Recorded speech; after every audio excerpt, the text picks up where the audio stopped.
नमस्कार मित्रांनो, मराठी व्याकरण अकॅडमी या यूट्यूब चॅनलमध्ये तुम्हा सर्वांचं स्वागत आहे.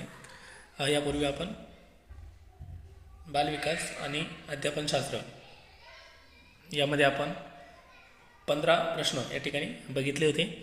आज आपण पुढच्या व्हिडिओला सुरुवात करत आहोत, जे 16 ते 30च्या दरम्यानचे प्रश्न तुम्हाला म्हणजेच 15 प्रश्नाचा संच या ठिकाणी मिळेल. चला तर आजच्या व्हिडिओला सुरुवात करूया. त्यापूर्वी तुम्ही जर चॅनलला नवीन असाल तर चॅनलला सबस्क्राइब करा, लाईक करा आणि शेअर करायला विसरू नका. तर आजचा पहिला प्रश्न आहे, बच्चों में प्रतिभाशीलता के कारण हो सकती है. पहला ऑप्शन या ठिकाणी अनुवांशिकता और वातावरण के बीच एक अंतरक्रिया, एक संसाधन समृद्ध वातावरण, सफल माता पिता और आखरी है एक अनुशासित दिनचर्या. तर या ठिकाणी एक विचारलेला आहे की आपल्याला सर्वात महत्त्वाचा प्रश्नामध्ये तर प्रतिभाशीलता म्हणजे काय, तर ज्याप्रमाणे आपण म्हणतो की एकदम हुशार जो काही विद्यार्थी असतो, ज्यामध्ये प्रतिभा संपन्न तो विद्यार्थी असतो, पण त्याचं कारण काय होऊ शकतं, तर अनुवंशिकता और वातावरण के बीच एक अंतरक्रिया. तर या ठिकाणी पहिला पर्याय त्या ठिकाणी योग्य आहे, कारण फक्त वातावरण देखील त्या ठिकाणी त्या मुलाला किंवा त्या विद्यार्थ्याला त्या ठिकाणी प्रतिभाशाली बनवू शकत नाही आणि अनुवंशिकते पण बनवू शकत नाही. ज्यावेळेस दोघांची अंतरक्रिया त्या ठिकाणी होईल किंवा दोघांचा त्या विद्यार्थ्यावर किंवा त्या मुलांवर तो परिणाम होईल, तेव्हाच तो प्रतिभाशील त्या ठिकाणी बनत असतो. तर त्याचप्रमाणे दुसरे पर्याय देखील जरी आपण बघितले तर दुसरं काय, तर एक संसाधन समृद्ध वातावरण, म्हणजेच फक्त वातावरण त्या ठिकाणी त्याला प्रतिभाशीलता किंवा प्रतिभाशील बनवण्यास मदत करेल का, तर नाही, फक्त वातावरण त्या ठिकाणी बनवू शकणार नाही किंवा फक्त वातावरण ते कारण असू शकणार नाही. त्यानंतर दुसरे सफल माता पिता, असे खूप असे उदाहरणं आहे की आईवडील त्या ठिकाणी सक्सेसफुल आहे किंवा यशस्वी झालेले आहे, परंतु त्यांचे जे काही मुलं आहे तर ते होत नाही यशस्वी. तर याचंच कारण असं आहे की फक्त आईवडील त्या ठिकाणी सक्सेस असून होत नाही. पुढचं आहे एक अनुशासित दिनचर्या, फक्त एक डेली रुटीनवरून तर त्या ठिकाणी होऊ शकत नाही, म्हणून या ठिकाणी तिन्ही पर्याय त्या ठिकाणी चुकीचे आहे आणि पहिला पर्याय या ठिकाणी योग्य आहे, अनुवांशिकता और वातावरण के बीच एक अंतरक्रिया. पुढचा प्रश्न आहे, सामाजिक आर्थिक रूप से वंचित पृष्ठभूमि से आने वाले बच्चों को कक्षा के माहौल की आवश्यकता होती है, जो उन्हें अच्छा व्यवहार सिखाता है, उनके सांस्कृतिक और भाषाई ज्ञान को महत्व देता है तथा उनका उपयोग करता है, उनकी भाषा के उपयोग को हतोत्साहित करता है ताकि वह मुख्य धारा की भाषा सीख सके, बच्चों को उनकी क्षमताओं के आधार पर वर्गीकृत करता है. तर या ठिकाणी प्रश्न विचारलेला आहे की जे काही सामाजिक आणि आर्थिक रूपाने जे काही वंचित असतील तर अशा विद्यार्थ्यांसाठी वर्गामध्ये कशा प्रकारचं वातावरण असलं पाहिजे. पहिला ऑप्शन आहे उन्हें अच्छा व्यवहार सिखाता है, उनके सांस्कृतिक और भाषाई ज्ञान को महत्व देता है. तर अशा विद्यार्थ्यांसाठी किंवा अशा मुलांसाठी किंवा यांना तर पर्याय क्रमांक दुसरा या ठिकाणी योग्य आहे. तो कसा ते बघूया. उनके सांस्कृतिक और भाषाई ज्ञान को महत्व देता है तथा उनका उपयोग करता आहे. त्यांचं भाषिक जे काही महत्त्व असेल किंवा सांस्कृतिक जे काही असेल महत्त्व असेल तर त्या ज्ञानाच्या आधारे त्या ठिकाणी तो मुलगा पुढे शिकू शकतो किंवा चांगल्या प्रकारे प्रगती करू शकतो, म्हणून पर्याय क्रमांक 2 हा या ठिकाणी योग्य आहे. पुढचा प्रश्न आहे, कक्षा में सृजनात्मक और प्रतिभाशाली बच्चों के लिए आवश्यक हस्तक्षेप निर्भर करता है. आता या ठिकाणी दोन विद्यार्थ्यांची तुलना किंवा दोन विद्यार्थ्यांवर आपल्याला लक्ष द्यायचं आहे, तर ते म्हणजे सृजनात्मक आणि प्रतिभाशाली अशा मुलांसाठी कशा प्रकारे आपण वातावरण ठेवलं पाहिजे क्लासमध्ये.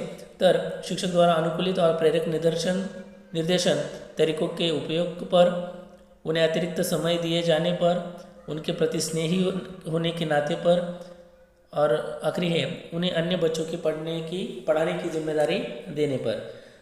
तर या ठिकाणी हस्तक्षेप कशावर निर्भर करेल, तर ते आहे शिक्षक द्वारा अनुकूलित और प्रेरक निर्देशन तरीकों के उपयोग पर. पर्याय क्रमांक 1 या ठिकाणी योग्य आहे, कारण इतर पर्याय वाचल्यानंतर किंवा समजून घेतल्यानंतर लगेच कळतं आपल्याला की उत्तर त्या ठिकाणी कोणतं असेल.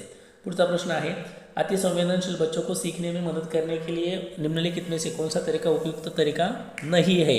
या ठिकाणी नकारात्मक प्रश्न आहे, नाही शब्द वापरलेला आहे, त्यावर लक्ष द्यायचं आहे. एक कार्य को छोटे प्रबंधनीय खंडों में तोड़ना, अधिगम के वैकल्पिक तरीकों की पेशकश, उनके दैनिक कार्यक्रम में शारीरिक गतिविधि का समावेश, बेचैन होने पर अक्सर उसे फटकार लगाना. अति संवेदनशील बच्चों को हा शब्द महत्त्वाचा आहे. सीखने में मदद करने के लिए निम्नलिखित में से कौन सा तरीका उपयुक्त तरीका नहीं है। तो यहाँ पर आपको नहीं ढूंढना है, निगेटिव पॉइंट वहाँ पर ढूंढना है, तो वो है बेचैन होने पर अक्सर उन्हें फटकार लगाना। कारण हे 3 ऑप्शन जे आहे ते महत्त्वाचे आहे, परंतु चौथा ऑप्शन जो आहे तो व्यर्थ आहे, म्हणून हा उपयुक्त त्या ठिकाणी नाही। पुढचा प्रश्न आहे, अलग अलग सोच वाले पैटर्न उन बच्चों की पहचान करते हैं जो विकलांग है, डिस्लेक्सिक है, सृजनात्मक है और प्रत्यास्थी है। तर या ठिकाणी वेगवेगळ्या विचार क्षमता असणारे जे काही विद्यार्थी आहे तर त्यांचं कशा प्रकारे ओळख त्या ठिकाणी होते, तर कशा प्रकारे त्याची ओळख केल्या जाते किंवा ओळख ठरवली जाते, तर त्याचं उत्तर आहे सृजनात्मक। जे विद्यार्थी सृजनात्मक असतात तर अशा विद्यार्थ्यांना त्या ठिकाणी वेगवेगळे क्रियाकलाप त्या ठिकाणी आपण देऊन त्यांच्याकडून ते कार्य करून घेऊ शकतो। पुढचा प्रश्न आहे, निम्नलिखित में से कौन सा शिक्षक द्वारा कक्षा में बच्चों के लिए समस्या हल करने के तरीके का वर्णन नहीं कर सकता। पुन्हा या ठिकाणी नहीं हा शब्द आलेला आहे, यावर लक्ष द्यायचं आहे। नहीं हा शब्द आलेला आहे यावर। किसी विशेष समस्या को हल करने के बारे में अपनी विचार प्रक्रियाओं पर चर्चा करना, कुछ हल करते समय गलतियों को करने के प्रति ईमानदार रहना, सोच विचार परीक्षण और विभिन्न उत्तरों जैसे शब्दावली का प्रयोग करना, और आखिरी है अभिसरण उत्तरों वाले प्रश्न पूछना। निम्नलिखित में से कौन सा शिक्षक द्वारा कक्षा में बच्चों के लिए समस्या हल करने का तरीके का वर्णन नहीं कर सकता। कशा प्रकारे विद्यार्थ्यांच्या शंकाचे जे काही निरसन आहे तर ते खालच्या 4 प्रकारामधून कुठल्या प्रकारे होणार नाही असा प्रश्न त्या ठिकाणी विचारलेला आहे। तर त्याचं योग्य उत्तर आहे अभिसरण उत्तरोवाले प्रश्न पूछना। फक्त प्रश्नामधून त्या ठिकाणी समस्या सुटली जाईल असा त्या ठिकाणी विचार करणे हे चुकीचं ठरेल, म्हणून पर्याय क्रमांक 4 या ठिकाणी उत्तर योग्य आहे। पुढचा प्रश्न आहे, निम्नलिखित में से कौन सा एक संवेग है। या ठिकाणी संवेगचा अर्थ आपल्याला कळून घ्यायचा आहे। संवेग म्हणजेच काय, तर भावना, जे काही आपल्या इमोशन्स असतात किंवा भावना असतात, तर यामध्ये कोणतं त्या ठिकाणी संवेग आहे, तर स्मृती हे त्या ठिकाणी आपण म्हणू की मेमरी यामध्ये आहे, तर हे भावना म्हणता येणार नाही। स्मृती जे काही आठवण किंवा मेंदूचं जे काही कार्य आहे स्मृती ठेवणे, तर ते भावना असू शकणार नाही। दुसरा आहे डर म्हणजेच भीती, तिसरा आहे ध्यान आणि चौथा आहे उत्तेजना। तर डर हे उत्तर या ठिकाणी योग्य आहे। जी काही भीती आहे तर ती आपली भावना असते, बाकीच्या ज्या काही गोष्टी आहेत तर ते मेंदूचे कार्य या ठिकाणी आहे। त्यामुळे फक्त ऑप्शन क्रमांक 2 या ठिकाणी योग्य उत्तर आहे। निम्नलिखित में से कौन सा एक संवेग है, तो वो है डर। पुढचा प्रश्न आहे, एक 3 साल का बच्चा बताता है कि दूध बूथ पर एक मशीन द्वारा दूध का उत्पादन होता है। निम्नलिखित में से कौन सा बच्चे की समझ का सबसे अच्छा स्पष्टीकरण प्रदान करता है। आता या ठिकाणी अशा वेळेस आपण गोंधळून जातो, कारण सबसे अच्छा आपल्याला 4ही उत्तर किंवा 4ही ऑप्शन जे काही असतात ते योग्य वाटत असतात, परंतु सगळ्यात अधिक त्या ठिकाणी स्पष्टीकरण योग्य आहे हे आपल्याला लक्षात घ्यायचं आहे। बच्चों को दुनिया का बहुत सीमित अनावरण या ज्ञान है असं आपण म्हणू शकणार नाही, कारण तो विद्यार्थी जरी लहान असला किंवा तो मुलगा जरी लहान असला तरी त्याला आपण असं म्हणू शकणार नाही की त्याला ज्ञान नाही म्हणून। दूसरा आहे, बच्चों का जवाब दूध बूथ से दूध खरीदने के अपने अनुभव पर आधारित है। तर या ठिकाणी दुसरा जो प्रश्न आहे,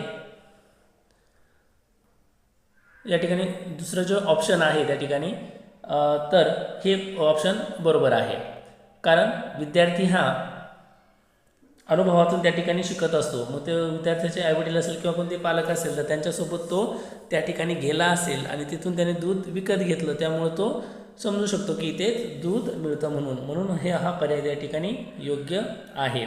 पुढचा ऑप्शन आहे, ऑप्शन बघून घेऊ। बच्चे ने गाय को कभी नहीं देखा है, हा पण नसू शकतो। आणि बच्चे का परिवार बच्चों को प्रेरक वातावरण प्रदान नहीं करता, मग या ठिकाणी आपल्याला सबसे अच्छा स्पष्टीकरण त्या विचारलेलं आहे, तर सगळ्यात योग्य त्या ठिकाणी स्पष्टीकरण असणार आहे बच्चे का जवाब दूध बूथ से दूध खरीदने के अपने अनुभव पर आधारित आहे, कारण मुलांनी तिथून बघितलेलं आहे की ते दूध त्या बूथवर मिळतं म्हणून तो तेच सांगणार आहे। या प्रकारे ऑप्शन क्रमांक 2 याचं योग्य उत्तर आहे. पुढचा प्रश्न आहे, निम्नलिखित में से कौन सा शिक्षक की भूमिका का सबसे अच्छा वर्णन करता है. कौन सा जो ऑप्शन है, यहाँ पर 4 ऑप्शन है, चारों में से कौन सा जो ऑप्शन है वो शिक्षक की भूमिका का सबसे अच्छा वर्णन करता है, सबसे अच्छा कहा गया है. तो इसलिए चारों ऑप्शन हमें देखने हैं. सबसे पहला ऑप्शन है, कक्षा में शिक्षक की सबसे महत्वपूर्ण भूमिका अनुशासन को बनाए रखना है. ये भी सही है, अनुशासन की ज़रूरत होती ही है. आगे है, एक शिक्षक को निर्धारित पाठ्यपुस्तक का पालन करना चाहिए. ये भी है, लेकिन पाठ्यपुस्तक के अलावा हम और भी वहाँ पर जानकारी बच्चों को दे सकते हैं, तो यहाँ पर ये ऑप्शन नहीं रह सकता. आगे है, पाठ्यक्रम को समय पर पूरा करने के साथ साथ दोहराने के लिए पर्याप्त, मतलब हम जिसे रिवीजन कहते हैं, तो पर्याप्त समय देना चाहिए. तो वही रटना या रिवीजन ये भी नहीं हो सकता है, क्योंकि यहाँ पर पूछा गया है कि सबसे अच्छा वर्णन करता है. तो इसमें ये 3 गए हैं. चौथा है, आराम के लिए जगह बनाना जहाँ बच्चे संवाद और पूछताछ के माध्यम से सीखते हैं. तो यहाँ पर क्रिएटिव थोड़ा सा पॉइंट लगता है और है भी, क्योंकि आराम के लिए जगह बनाना जहाँ बच्चे संवाद और पूछताछ के माध्यम से सीखते हैं. बच्चे जब आपसे संवाद करेंगे या पूछताछ करेंगे, या जो उन्हें जिसे हम कहते हैं कि जो जिज्ञासा बच्चों को होती है, तो वो जिज्ञासा को महत्व देते हुए हमें बच्चों के ऊपर ध्यान देना चाहिए, तथा वो जो भी प्रश्न करते हैं उसका उत्तर देने के लिए हमें प्रयत्नशील रहना चाहिए. तो इस तरह से ऑप्शन नंबर 14 यहाँ पर सही है. अगला प्रश्न है, निम्नलिखित में से कौन सी कक्षा समृद्ध कक्षा को प्रोत्साहित करती है. समृद्ध शिक्षा को प्रोत्साहित करती है वह कक्षा जिसमें प्रदर्शित विभिन्न प्रकार की सामग्री बच्चों की पहुंच से परे हो, ताकि सामग्री लंबे समय तक चलती रहे. वह कक्षा जिसमें खुली गतिविधि कोने हो और विभिन्न प्रकार के बाल साहित्य खुली ताक मतलब शेल्फ में रखी हो, जो दिन के किसी भी समय प्राप्त किया जा सके. अलमारी में अच्छी तरह संगठित सामग्री वाली कक्षा, जहाँ सामग्री को सप्ताह में एक बार मुक्त खेल के लिए बाहर लाया जाता हो. पाठ्यपुस्तक सामग्री द्वारा संचलित संरचित और योजनाबद्ध अधिगम वाली कक्षा. तर यामध्ये जे काही विचारलेलं आहे तर त्याचं योग्य उत्तर आहे की वह कक्षा जिसमें खुली गतिविधी कोणे हो. मतलब खुली म्हणजेच काय, तर प्रत्येक विद्यार्थ्यांसाठी ती त्या ठिकाणी खुली असणार आहे. कोणताही विद्यार्थी तिथं जाऊन ती गतिविधी तो प्रयोग त्या ठिकाणी करू शकेल. त्याचप्रकारे विभिन्न प्रकार के बाल साहित्य, त्याला जेव्हा वाटेल तेव्हा तो जाऊन त्याच्या आवडीनुसार किंवा त्याच्या वेळेनुसार तो साहित्य त्या ठिकाणी वाचू शकेल. खुली ताक शेल्फ में रखी हो, जो दिन के किसी भी समय में प्राप्त किया जा सके. तर ऑप्शन क्रमांक 2 या ठिकाणी योग्य राहील, जेणेकरून जे त्यांनी विचारलेलं आहे की समृद्ध शिक्षा ज्या प्रकारे आपण म्हणतो, तर समृद्ध शिक्षाला प्रोत्साहित करणारा पर्याय क्रमांक 2 या ठिकाणी योग्य आहे. पुढचा प्रश्न बघूया. निम्नलिखित में से कौन से कौन सा कक्षा में पाठ्यपुस्तक की भूमिका का सबसे अच्छा वर्णन करता है. वे कक्षा में उपलब्ध संसाधन और संदर्भ सामग्री में से एक है. वे एक राज्य या राष्ट्र में अधिगम में एक रूपता बनाए रखते हैं. वे अध्ययन के पाठ्यक्रम के बारे में शिक्षकों और माता पिताओं को मार्गदर्शन प्रदान करते हैं. वे संसाधन रहित संदर्भ में सबसे आवश्यक अधिगम संसाधन बनाते हैं. तर 4 ऑप्शन या ठिकाणी दिलेले आहे आणि आपल्याला पाठ्यपुस्तकांची भूमिका जी काय आहे ते त्यामध्ये सगळ्यात चांगलं किंवा योग्य कोणतं राहील तर ते आपल्याला शोधायचं आहे. तर यामध्ये योग्य उत्तर असेल पर्याय क्रमांक 1, वे शिक्षा के उपलब्ध संसाधन और संदर्भ सामग्री में से एक है. तो ये ऑप्शन यहाँ पर सही है. पुढचा प्रश्न आहे, राष्ट्रीय पाठ्यचर्चा फ्रेमवर्क 2005 ने अपनी समझ से प्राप्त किए हैं मानवतावाद, व्यवहारवाद, रचनावाद और संज्ञानात्मक सिद्धांत. तर याचं योग्य उत्तर आहे रचनावाद, पर्याय क्रमांक 3. यानंतर पुढचा प्रश्न आहे, कक्षा में बच्चों को प्रेरित समझा जा सकता है यदि वे अच्छी तरह से वर्दी पहने स्कूल में आते हैं. वर्दी म्हणजेच यूनिफॉर्म. वे कक्षा में अनुशासन बनाए रखते हैं. वे सभी उपस्थिति में नियमित है. वे शिक्षक से स्पष्टीकरण प्राप्त करने के लिए प्रश्न पूछते हैं. तर फक्त त्या ठिकाणी युनिफॉर्म वगैरे व्यवस्थित असल्याचं, व्यवस्थित म्हणजे गरजेचं आहे तो पण, परंतु तरीसुद्धा कक्षा में बच्चों को प्रेरित समझा जा सकता है. कब प्रेरित उसे समझा जाएगा, सिर्फ अनुशासन से नहीं, फक्त अनुशासन किंवा शिस्त लावून त्या ठिकाणी होणार नाही. फक्त प्रेझेंट असून उपयोग नाही, म्हणून 3 पर्याय त्या ठिकाणी जाणार. आणि चौथा पर्याय आहे, वे शिक्षक से स्पष्टीकरण प्राप्त करने के लिए प्रश्न पूछते. त्यांची जी जिज्ञासा असेल तर ती त्या जिज्ञासेने ते प्रश्न विचारतात. त्यानुसार आपण त्यांना जे काही स्पष्टीकरण असेल किंवा जे काही त्यांच्या मनात ज्या काही शंका असेल तर त्याचं निरसन करू शकू. म्हणून पर्याय क्रमांक 4 या ठिकाणी योग्य आहे. पुढचा प्रश्न आहे, निम्नलिखित में से कौन सा बच्चों का अधिगम में सुधार करने के लिए सबसे अधिक उपयुक्त है? कौन सा बच्चों में अधिगम में सुधार करणं, अधिगम म्हणजेच काय तर अध्ययन, लर्निंग आपण ज्याला म्हणतो, तर त्यामध्ये सुधारणा करण्यासाठी सगळ्यात उपयुक्त असं आहे. 4 ऑप्शन या ठिकाणी दिले आहे. पहिला ऑप्शन आहे नियमित मूल्यांकन परीक्षा आयोजित की जानी चाहिए, शिक्षक को विभिन्न उदाहरणों और चित्रों का उपयोग करके विषय की व्याख्या देनी चाहिए, कक्षा में सभी प्रकार की शिक्षण सामग्री होनी चाहिए, शिक्षक को वास्तविक जीवन स्थितियों पर बच्चों को एक दूसरे के साथ बातचीत करने में मदत करनी चाहिए. तर सगळ्यात प्रभावीपणे त्या ठिकाणी साधन कोणतं असेल तर ते म्हणजे पर्याय क्रमांक 4. शिक्षक को वास्तविक जीवन म्हणजे रियालिटी जी काय वास्तविक जीवन आहे त्याची जी काही कंडिशन आहे किंवा परिस्थिती आहे त्यावर चर्चा करणे, त्याचप्रमाणे मुलांमध्ये एकमेकांसोबत त्या ठिकाणी चर्चा किंवा संवाद घडवून आणणे यामध्ये मदत करणे हीच भूमिका त्या ठिकाणी योग्य असणार आहे. म्हणून पर्याय क्रमांक 4 हा योग्य आहे. पुढचा प्रश्न आहे, पुढचा आणि शेवटचा या व्हिडिओचा हा शेवटचा प्रश्न आहे. अनुशासन जो अधिगम वातावरण में एक महत्वपूर्ण भूमिका निभाता है, किस तरह की मदत करता है? हा प्रश्न मित्रांनो तुमच्यासाठी आहे. कमेंटमध्ये या प्रश्नांचं उत्तर त्या ठिकाणी तुम्ही द्यायचं आहे आणि व्हिडिओ कसा वाटला हे देखील नक्की सांगायचं आहे. तर CDPचा जो काही हे पेपर पहिला आणि हा दुसरा व्हिडिओ याचा आहे, म्हणजे 30 प्रश्न आपण पूर्ण केलेला आहे.